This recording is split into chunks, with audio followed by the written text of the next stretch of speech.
একবারে যাই যাই যাই। আপু কই আছেন? আমি আতাপনগর আসছি কি জন্য আপু? আমার হিরোকে গোসল করানোর জন্য। কারণ হিরো যে রিয়ামণি ছিল, রিয়ামণি হিরোকে মারার চেষ্টা করছে। এর আগে তো আমি ইন্টারভিউ দিয়েছি যে সরিষার ভিতরেই ভূত লুকায় রয়েছে।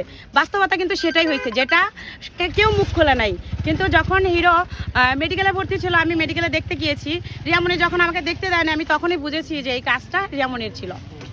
আর এটাই কিন্তু বাস্তবতায় প্রমাণিত হলো। আপু দেখেন দুধে কোনো ভেজাল আছে কিনা? না না, দুধে কোনো ভেজাল নাই। এই যে ভাইয়া হ্যাঁ, একটু বলে দেন, আমি এই দুধ দিয়ে আজকে হিরো আলমকে গোসল করাবো, একটু বলে দেন। এই না, দুধে এটা কোনো আপনি বলেন, সে বলছে ভাই, কোনো তার ভেজাল কথা নেই। বলেন। আপনি একটু দুধ নেন, একটু এই ভাই দুধটা খেলে এই নিয়ে নাড়ি আসেন। না মানে নাড়িটা না মানে নাড়ি চলবে না এদিকে। এই ভাই আপু ভালো ভাই থন আপু থন থন আবার উঠবেন। হ্যাঁ রেডি আমরা যাই। হ্যাঁ ভালো ভাই নাটক আপু এই যে কি আপু ভাইয়া এটা দুধ, কিসের দুধ? গরুর দুধ, অবশ্যই মুরগির দুধ কি না। জন্য আনছেন? এটা আমার হিরোকে গোসল করানোর জন্য আনছি। এই হিরোকে গোসল করাবেন কি জন্য?